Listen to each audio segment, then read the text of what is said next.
Hi, this is Dr. Gary. Welcome to our weekly tune-up this week. One of my viewers last week wrote me a really nice note wanting me to talk about something that really, the more I think about it, it affects many people. Many of the people I work with around here, it's all about this challenge, and it's about couples when they don't get along and how we communicate. And boy, we burned the bridges so many times and we still want to bring that relationship back together, but things have happened and there's bad blood between them, and what do we do? Well, the first thing that we have to do is understand that for any couple to reconfigure their relationship and get back on track, they both have to want to do that. If one of them wants to and the other one is kind of hot and cold on it, it's probably not going to work. What I find, if we can have a commonality and agree on one thing first, and maybe that is that they actually still do like each other, and I won't even use the word love right now, just like each other. Or we see the other person as a good friend, but I'm just not passionate about them anymore. I hear that all the time. And here's what I know. When people come to me, and they both come to me and sit down together, there's passion there. They love each other. They want it to work. Otherwise, one of them wouldn't have shown up. That's the first sign. So if you're in a situation with a spouse or someone that you love, maybe you're not even married, but it's a boyfriend or a girlfriend, one of the things we have to understand is we have to really get real about ourselves, and we have to understand our anger towards that other person is usually generated legitimately. However, it's not going to do any good. And I've also learned that in order to get that other person to admit they were wrong and you were right is probably not going to happen. You have to be willing to get on neutral ground and make a deal with each other. If you really do love each other and you want it to work, then work towards that. Understand that if you can agree on one thing, that is, we want this to work, that's enough. From there you can start chipping away. But here's another thing. If we go back and talk about all the wrongs that have been done, that's going to create more contention.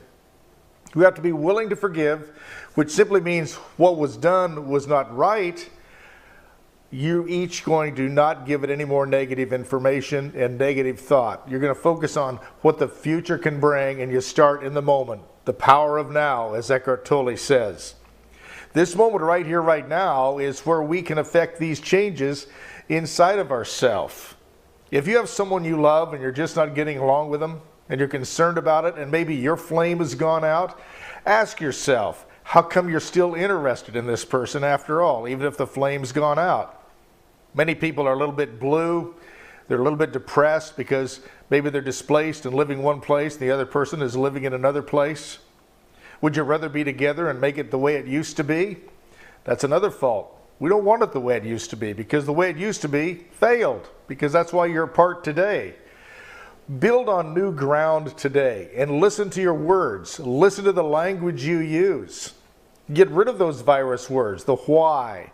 And I'm going to try to get this to work. And we need, or you need. Why, try, need, but, should, don't, and hope are all virus words.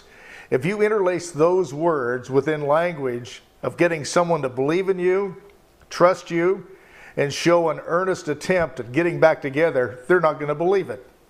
I find this is where a lot of people go wrong. They do not listen to those virus words, and they just say them anyway, thinking it can't be that big a deal, and believe me, it is.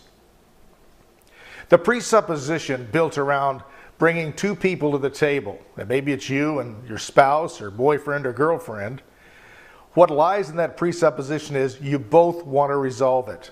So work at resolving it and come from a loving place rather than an angry place. If you can come from it from a place that you want to love this person and you want to be loved and you're willing to forgive, that's going to make a bigger difference than if you come in there with anger and want to make that person wrong and you right. Anytime we want to make someone wrong and us right, we're going to lose. That's an ill-formed outcome. It's just not going to work. We have to be willing to grow. We have to be willing to be big. We have to be willing to really take responsibility for our own stuff. And with every couple that I've ever seen, both people were responsible for the downfall of it. No matter how bad it was, both people allowed it to happen. So take responsibility for your share and see if they'll take responsibility for theirs. And if you're in a relationship where you want it and they don't, it's probably time to move on. However, if that person shows an interest and is willing to show up with you and talk about it from a perspective of right now and what can we do today to bring gentleness to our relationship, that's the question to ask. What can we do now we didn't do yesterday that's going to make our future work better together? Those are the questions. Until next time, this is Dr. Gary wishing you a great week, and also really work on your relationship, whether it's in contention or not, because eventually it may be, and if you understand these things, a lot of times you can prevent it before it happens. Till next time, bye-bye.